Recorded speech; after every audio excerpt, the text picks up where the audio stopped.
ناظرین، اسلام کے ظاہری دشمنوں میں ایک نام نمایاں تھا، ابو سفیان بن حرب۔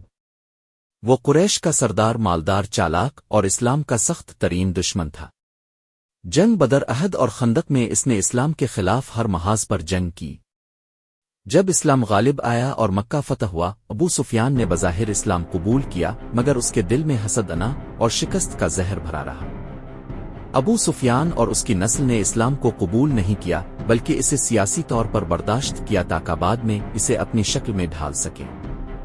حضرت علی علیہ السلام وہ ہستی ہیں جنہیں نبی اکرم نے فرمایا، میں علم کا شہر ہوں اور علی اس کا دروازہ ہے۔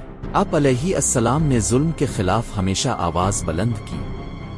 جب آپ علیہ السلام خلیفہ بنے تو ریاست کا مرکز کوفہ میں منتقل کیا، اور آپ علیہ السلام نے حکمرانی کی بنیاد عدل، سادگی، مساوات پر رکھی۔ لیکن معاویہ، ابو سفیان کا بیٹا، شام کا گورنر بن چکا تھا۔ وہ خلافت کو موروثی بادشاہت میں بدلنا چاہتا تھا، اسی لیے اس نے حضرت علی علیہ السلام کی خلافت کو تسلیم نہ کیا اور جنگ صفین برپا کی۔ حضرت علی علیہ السلام کی شہادت کے بعد امام حسن علیہ السلام نے امامت سنبھالی۔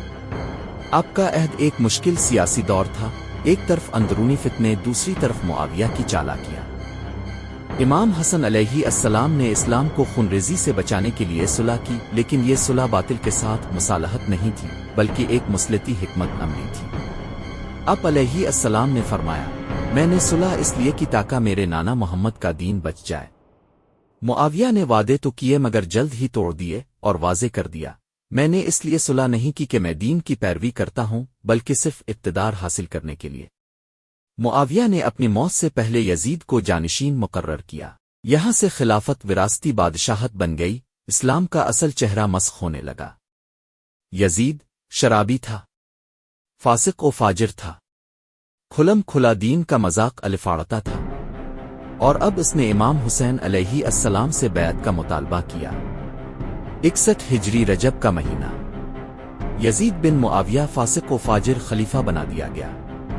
وہ چاہتا تھا کہ مدینہ کے معززین خصوصاً امام حسین علیہ السلام اس کی بیعت کریں تاکہ اس کی ناجائز حکومت کو مذہبی جواز ملے۔ مدینہ کے گورنر ولید بن عتبہ نے امام حسین علیہ السلام کو رات کے وقت بلایا اور بیعت کا مطالبہ کیا۔ امام حسین علیہ السلام نے صاف انکار فرمایا، میرے جیسا یزید جیسے کی بیعت نہیں کر سکتا۔ یہ اعلان ایک انقلابی اعلان تھا، باطل سے ٹکرا جانے کا عزم۔ یزید کی سازشیں بڑھنے لگیں۔ امام حسین علیہ السلام کو علم ہو گیا کہ ان پر خفیہ حملہ بھی کیا جا سکتا ہے، لہذا 28 رجب 7 ہجری کو امام حسین علیہ السلام اہل بیت علیہ السلام اور چند وفاداروں کے ساتھ مدینہ چھوڑ کر مکہ کی طرف روانہ ہوئے۔ یہ وہی مدینہ تھا جسے نبی اکرم نے نور سے منور کیا تھا۔ امام نے وہاں اپنے نانا کے روزے پر الوداعی سلام عرض کیا۔ امام حسین علیہ السلام مکہ پہنچے اور 4 ماہ وہاں قیام کیا۔ حج کا موسم آیا، مگر یزید کے ایجنٹوں نے حاجیوں کے لباس میں قتل کی سازش تیار کر لی، لہذا امام حسی نے ذوالحجہ کی 8 تاریخ کو حج کو عمرہ میں بدل دیا اور مکہ کو خفیہ طور پر چھوڑا۔ حج کو ادھورا چھوڑنا کتنا بڑا قدم تھا، مگر امام علیہ السلام جانتے تھے کہ اگر مکہ میں خون بہا تو حرمت حرم پامال ہو جائے گی۔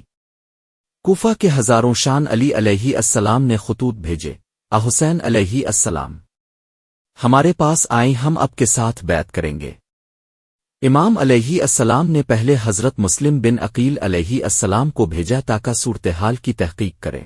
کوفہ میں لوگوں نے پہلے وعدے کیے، مگر جب ابن زیاد آیا اور دھمکیاں دیں تو سب نے مسلم علیہ السلام کو تنہا چھوڑ دیا۔ حضرت مسلم علیہ السلام کو دھوکے سے گرفتار کیا گیا۔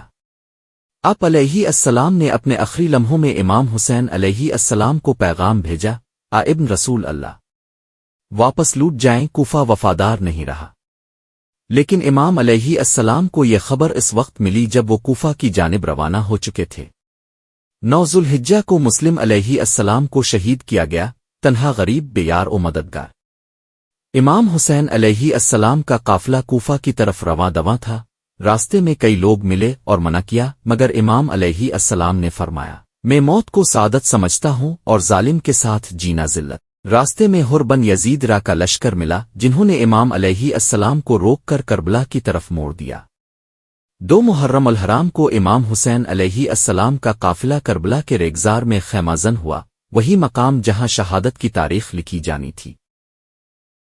اگر یہ ویڈیو آپ کے دل کو لگی تو اسے صرف خود نہ رکھیں، حق کا پیغام دوسروں تک پہنچائیں، لائک کریں، کامنٹ کریں اور شیئر ضرور کریں۔